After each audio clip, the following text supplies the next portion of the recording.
এটি দুনিয়ার সবচেয়ে চালাক পাখি। এই পাখির বাসা বানানো দেখলে আপনি অবাক হয়ে যাবেন। দুনিয়ার সবচেয়ে বুদ্ধিমান পাখিদের মধ্যে অন্যতম এই পাখি, যার নাম ক্যাপে পেন্ডুলাইন টিট। বুদ্ধিদীপ্ত উপায়ে বাসা তৈরির জন্য পাখিটি সবচেয়ে পরিচিত, কেননা এরা তাদের বাসা এমন পদ্ধতিতে বানায় যে বাসায় ঢুকে তাদের বাচ্চার কোনো ক্ষতি শিকারী প্রাণীরা করতে পারে না। এরা সাধারণত গাছের ডালের একদম শেষ প্রান্তে বাসা বানায়, ফলে বানর থেকে শুরু করে অন্য কোনো প্রাণী সেই বাসা অবধি যেতে পারে না।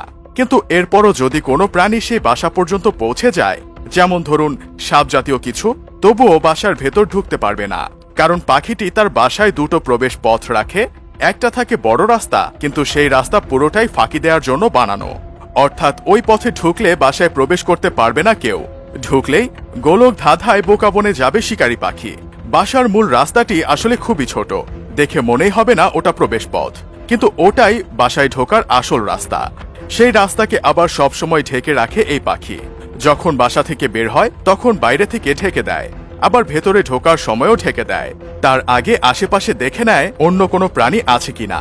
তাই হঠাৎ বাইরে থেকে বোঝার উপায় নেই যে ওখানে কোনো রাস্তা থাকতে পারে। শিকারী প্রাণীরা ছোট রাস্তাটা খুঁজে না পেয়ে বড় রাস্তাকে আসল পথ ভেবে নেয়।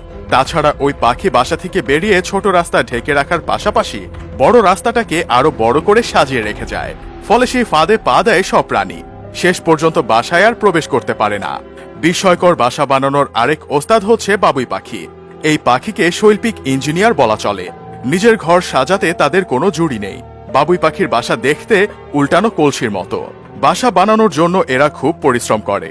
ঠোঁট দিয়ে ঘাসের আস্তরণ ছাড়ায় যত্ন করে পেট দিয়ে ঘষে গোল অবয়ব মসৃণ করে।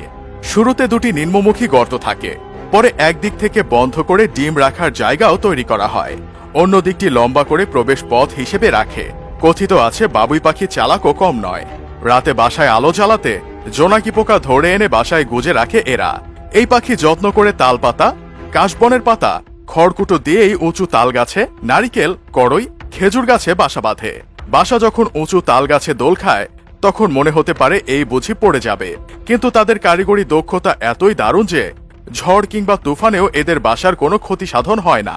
এরা সাধারণত খুঁটে খুঁটে বিভিন্ন ধরনের বীজ, ধান, ভাত, পোকা, ঘাস, ছোট উদ্ভিদের পাতা, ফুলের মধু, রেণু ইত্যাদি খেয়ে জীবন ধারণ করে।